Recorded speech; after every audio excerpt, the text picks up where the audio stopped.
నమస్తే, నేను Keshav. Welcome to Suman TV. ఆంధ్రప్రదేశ్లో కొత్తగా ఏర్పడిన ప్రభుత్వం రెండోసారి పెన్షన్ల పంపిణీకి సన్నద్ధమవుతుంది. ఆగస్టు 1వ తేదీన అనుకున్న ప్రణాళిక ప్రకారం 2 రోజుల్లోనే పూర్తి స్థాయిలో పెన్షన్ల పంపిణీ జరగాలనేటువంటి అంశాలని నిర్దేశిస్తూ ఏపీ సెర్ప్ సిఇఓ ఆదేశాలను జారీ చేశారు. దానికి సంబంధించి కొన్ని మార్గదర్శకాలను కూడా ఆయన రిలీజ్ చేశారు. ఎన్నికలు జరిగిన తర్వాత మొదటి పెన్షన్ల పంపిణీ ఈ నెలలోనే జూలై 1వ తేదీన పెన్షన్ల పంపిణీ జరిగింది. మొత్తం 3 నెలలకి సంబంధించినటువంటి బకాయిలు అలానే పెంచిన పెన్షన్లతో కలిపి మొత్తం 7,000 రూపాయలు ప్రతి లబ్ధిదారుకి అందేలాగా కొత్త ప్రభుత్వం ఏర్పాట్లు చేసింది. ఈసారి బకాయిల అంశం లేదు కాబట్టి పెంచినటువంటి పెన్షన్లు 4,000 రూపాయలకు పెన్షన్ల పెంపు చేసినటువంటి నేపథ్యంలో దానికి సంబంధించినటువంటి బట్వాడాపైనే రాష్ట్ర ప్రభుత్వం ఫోకస్ పెట్టింది.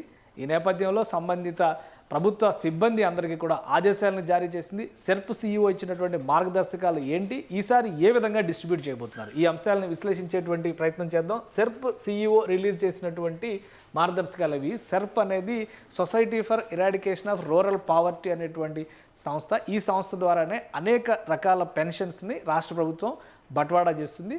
దానికి సంబంధించినటువంటి అమలు బాధ్యత కూడా పంచాయతీరాజ్ శాఖ పరిధిలో ఉన్నటువంటి ఈ విభాగమే పర్యవేక్షిస్తుంది. సో దాన్ని ఒకసారి పరిశీలిద్దాం. 1వ తేదీన పంపిణీ చేయబోయేటువంటి పెన్షన్లకు సంబంధించి ఇచ్చినటువంటి గైడ్ లైన్స్ ఏంటి అంటే, పెన్షన్ల పంపిణీని 1వ తేదీ ఆగస్టు 2024న నియమింపబడినటువంటి సిబ్బంది అందరూ కూడా ఉదయం 6 గంటల నుంచే పంపిణీని ప్రారంభిస్తారు. అంటే ఇంటింటికి కూడా బట్వాడా చేయాలనేటువంటి నిర్ణయాన్ని రాష్ట్ర ప్రభుత్వం తీసుకుంది. ప్రస్తుతం వాలంటీర్ల వ్యవస్థలో ఉన్నటువంటి కొంత కన్ఫ్యూజన్ నేపథ్యంలో వాలంటీర్ల ఇన్వాల్వ్మెంట్ కంటే కూడా గ్రామ వార్డు సచివాలయానికి సంబంధించినటువంటి ప్రభుత్వ ఉద్యోగుల ద్వారానే పంపిణీ చేయొచ్చు అనేటువంటి ప్రక్రియని జూలై 1వ తేదీనే ఏపీ ప్రభుత్వం డిసైడ్ చేసింది. ఆ విధంగా అమలు చేయడంలో కూడా సక్సెస్ అయింది. ఈ నేపథ్యంలో ప్రభుత్వ సిబ్బంది ద్వారానే ఈసారి కూడా పెన్షన్ల పంపిణీకి ఏర్పాట్లు చేస్తుంది. అలానే మొదటి రోజే 99% పంపిణీ పూర్తి కావాలి. సాంకేతిక సమస్యలు తలెత్తితే 2వ రోజు పంపిణీ చేయాల్సి ఉంటుంది. పంపిణీ సమయం పొడిగింపు అనేది ఉండదు. మొదటి 2 రోజుల్లోనే పెన్షన్ల బట్వాడా అనేది జరిగిపోవాలనేది స్పష్టంగా సెర్ప్ సిఇఓ సూచించారు. అలానే మొదటి 2 రోజుల పెన్షన్ పంపిణీపై అన్ని గ్రామాల్లో ప్రెస్ అండ్ సోషల్ మీడియా అలానే బీట్ ఆఫ్ టామ్ అంటే బహిరంగ డప్పు ద్వారా బహిరంగ ప్రకటనలు చేసేటువంటి ఇది, అలానే బహిరంగ ప్రదేశాల్లో ఆడియో రికార్డింగ్ ప్లే చేయడం మరియు వాట్సాప్ ద్వారా విస్తృత ప్రచారం చేయాలి. ఈ సమాచారం ప్రతి పింఛన్దారుడికి చేరేలా జాగ్రత్తలు తీసుకోవాలనేటువంటి సూచనని సెర్ప్ సిఇఓ చేశారు. అలానే వీటితో పాటు ప్రతి ఒక్కరికి మొదటి 2 రోజుల్లోనే పంపిణీ జరగాలనేది ఒక ప్రధాన సంకల్పంగా రాష్ట్ర ప్రభుత్వం పెట్టుకుంది కాబట్టి అది పూర్తి చేయాలనేటువంటి సూచన చేశారు. 90 కంటే ఎక్కువ మంది పింఛన్దారులు, ఇది ఇంటర్నల్ ఒక క్లారిటీ కోసం ఇచ్చినటువంటి డైరెక్షన్. ఎందుకంటే సిబ్బంది ప్రతి ఇంటికి అంటే 50 ఏళ్లకి పంపిణీ చేయాలనేటువంటి ఒక లక్ష్యాన్ని గతంలో నిర్దేశించారు. కాబట్టి ఇప్పుడు వాలంటీర్ల వ్యవస్థ అందుబాటులో లేదు కాబట్టి కొన్ని చోట్ల 90 నుంచి 100 మంది పెన్షన్దారులకు కూడా ఒకరే పంపిణీ చేయాల్సినటువంటి పరిస్థితి ఉంది. కాబట్టి 90 కంటే ఎక్కువ మంది పెన్షన్దారులు ఒకే సిబ్బందికి మ్యాప్ చేయబడిన చోట అటువంటి మ్యాపింగ్ మొత్తం తగ్గించాలి. 91 నుంచి 100 మంది పెన్షన్దారులు, 86 మంది సిబ్బంది నుంచి 100 కంటే ఎక్కువ మంది పెన్షన్దారులు ఉంటే కనుక 12 మంది సిబ్బంది, ఈ విధంగా రీమ్యాపింగ్ చేయాలి. 27వ తేదీలోగా ఈ ప్రక్రియ మొత్తం కూడా పూర్తి కావాలని ఇంటర్నల్గా ఒక ఆదేశాన్ని జారీ చేశారు. ఎందుకంటే సాఫీగా పెన్షన్ల పంపిణీ చేయాలంటే ఇంటర్నల్గా తక్కువ మందికి అంటే లబ్ధిదారులు ఎంత తగ్గించుకుంటే అంత ఎక్కువ పని వేగంగా జరగడానికి అవకాశం ఉంటుందనేటువంటి ఆలోచన సెర్ప్ చేస్తుంది. అదే నేపథ్యంలో సెక్రటేరియట్ వారీగా పెన్షన్ల మొత్తాన్ని ఇప్పటికే ఎంపీడీఓలు అన్ని కమిషనర్లకి పంపబడ్డాయి. అంటే మొత్తంగా సెర్ప్ ఈసారి బట్వాడా చేయబోయేటువంటి మొత్తం ఎంత అనేది ఇప్పుడు ఇంపార్టెంట్. ఎందుకంటే లాస్ట్ టైము బకాయిలు అన్నీ కలిపి దాదాపు 6,400 కోట్ల రూపాయలని రాష్ట్ర ప్రభుత్వం సిద్ధం చేసుకోవాల్సినటువంటి పరిస్థితి ఏర్పడింది. అయితే సెర్ప్ ఈసారి పంపిణీ చేయబోతున్నటువంటి మొత్తం ఎంత అనే దానిపైన కూడా ఆసక్తి ఉంది. ఇది society for elimination of rural poverty సెర్ప్కి సంబంధించినటువంటి అధికారిక వెబ్సైట్. ఇందులో డాష్ బోర్డు మెయింటెనెన్స్ కూడా ఉంది. ఈ డాష్ బోర్డులో ఈసారి ఎంతమందికి పంపిణీ చేయబోతున్నారు అనేటువంటి అంశం పైన ఒక క్లారిటీ ఉంది. ఎందుకంటే ఇందులో అన్ని సెల్ఫ్ హెల్ప్ గ్రూప్స్కి ఇచ్చేటువంటి రుణాలు, అలానే ఉన్నతి పథకం ద్వారా ఇచ్చేటువంటి మొత్తం, అలానే ఎన్టీఆర్ భరోసా పెన్షన్స్, ఆసరా పెన్షన్స్, 0 వడ్డీ రుణాలు, వీటన్నిటికి సంబంధించినటువంటి డేటా ఉంది. ఈసారి సెర్ప్ పంపిణీ చేయబోతున్నటువంటి మొత్తం చూస్తే కనుక 66.34 లక్షల మంది అంటే 66,34,000 మంది పెన్షన్లకి ఎన్టీఆర్ భరోసా కింద అన్ని రకాల కేటగిరీలు మొత్తం 28 రకాల కేటగిరీల ద్వారా పెన్షన్ల పంపిణీ జరుగుతుంది.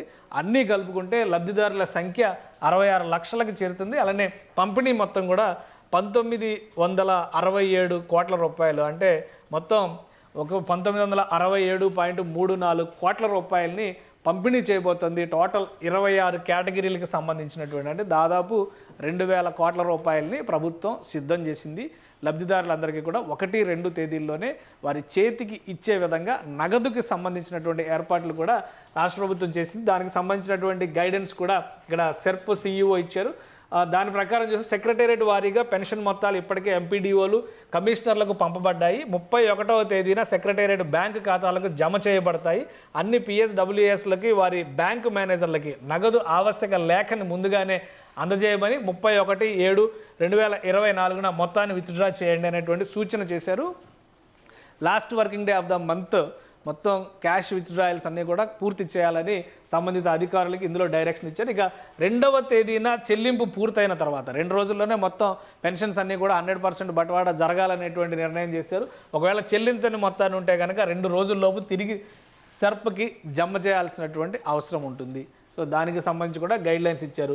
చెల్లించని పెన్షన్లు అన్నింటికీ చెల్లించని కారణాలు సంక్షేమ సహాయకులు 5వ తేదీ లేదా అంతకు ముందు ఆన్లైన్ నందు తప్పనిసరిగా పొందుపరచాలి. ఎందుకంటే వేరే కారణాల వలన లబ్ధిదారులు అందుబాటులో లేకపోవడం కావచ్చు, లేదా వృద్ధులు కాబట్టి ఎక్కువ మంది వృద్ధులకి సంబంధించినటువంటి వాళ్ళు ఆరోగ్య సమస్యలు ఉన్నవారు ఉన్నారు కాబట్టి వాళ్ళు ఆసుపత్రులకి తదితర అంశాలపైన ఇతర ప్రదేశాలకు వెళ్ళేటువంటి అవకాశం ఉంటుంది. కాబట్టి ఒకవేళ అలా జమ చేయకపోతే కనుక ఆ కారణాలను కూడా ఆన్లైన్లో పొందుపరచాలనేటువంటి డైరెక్షన్ క్లియర్గా ఇందులో ఇచ్చారు. అలానే ఎంపీడీఓలు అండ్ కమిషనర్లకు మీ సెక్రటేరియట్లో ప్రతి గంట ప్రాతిపదికన పంపిణీ పర్యవేక్షించాలి మరియు మొదటి రోజు పంపిణీ పూర్తి చేసేలాగా, అంటే మొత్తం పంపిణీ మొదటి రోజే కంప్లీట్ అయ్యేలాగా టార్గెట్ పెట్టాలనేటువంటిది సెర్పో CEO ఇచ్చినటువంటి డైరెక్షన్. ఎందుకంటే మొత్తం 66,34,000 మంది లబ్ధిదారులు ఉన్నారు. వీరందరికీ ఒక్క రోజులో పంపించడం అనేది ఒక అసాధ్యమైనటువంటి టాస్క్. పైగా గ్రామ వాలంటీర్లు లేకపోతే వ్యవస్థ మొత్తం చిన్నాభిన్నం అయిపోతుంది అనేటువంటి ఆందోళన చాలామందిలో గతంలో ఉండేది. అంటే జూలై 1వ తేదీన పంపిణీని సక్సెస్ఫుల్గా చేసినటువంటి నేపథ్యంలో ఇప్పుడు వాలంటీర్ల సహకారం లేకపోయినా కానీ మ్యాక్సిమం 2 రోజుల్లో, అంటే మొత్తం 48 గంటల్లో బట్వాడా మొత్తం పూర్తి కావాలనేది సెర్ప్ CEO ఇచ్చినటువంటి డైరెక్షన్. దీనికి తగ్గట్టుగా రాష్ట్ర ప్రభుత్వం నిధుల కొరత లేకుండా బ్యాంకుల్లో నిధుల్ని జమ చేసి ఉంచినటువంటి నేపథ్యంలో ముందుగానే దీనికి సంబంధించినటువంటి డైరెక్షన్స్ పంచాయతీరాజ్ శాఖ పరిధిలో ఉండేటువంటి సెర్ప్ నుంచి వచ్చాయి. ఈ 2 రోజులు కూడా ఈ కసరత్తును పూర్తి చేసి 1వ తేదీన సక్సెస్ఫుల్గా పెన్షన్ల పంపిణీ జరిగే విధంగా జాగ్రత్తలు తీసుకోవాలనేటువంటి సూచనని రాష్ట్ర ప్రభుత్వం నుంచి వచ్చినటువంటి నేపథ్యంలో సంబంధిత విభాగాలకి సెర్ప్ CEO డైరెక్షన్స్ ఇచ్చారు. కాబట్టి ఆగస్టు 1వ తేదీన పెద్ద ఎత్తున మరొకసారి రాష్ట్ర వ్యాప్తంగా కూడా పెన్షన్ల పంపిణీ జరుగుతుంది. ఇప్పటికే ముఖ్యమంత్రి NDA పక్షాలకు సంబంధించినటువంటి ఎమ్మెల్యేలు ప్రజాప్రతినిధులు అందరితో కూడా భేటీ అయ్యారు. ప్రతి నెల పెన్షన్ల పంపిణీ సమయంలో నేరుగా ఎమ్మెల్యేలు పర్యవేక్షణలోకి వెళ్లాలనేటువంటి సూచనలు చేశారు. లబ్ధిదారులకి ఈ పంపిణీ సక్రమంగా జరిగే విధంగా ప్రతి ఒక్కరు కూడా సమన్వయం చేసుకోండి అనేటువంటి సూచన చేసినటువంటి నేపథ్యంలో అధికారులు కూడా పెద్ద ఎత్తున ఏర్పాట్లు చేసుకుంటున్నారు. ఇక 1వ తేదీన 48 గంటల పాటు ఏపీలో సామాజిక పెన్షన్ల పంపిణీ సక్సెస్ఫుల్గా జరిగేందుకు పూర్తి కసరత్తు చేస్తున్నట్టుగా అధికార యంత్రాంగం అలానే రాష్ట్ర ప్రభుత్వం చేస్తున్నట్టుగా మనం భావించాల్సి ఉంటుంది.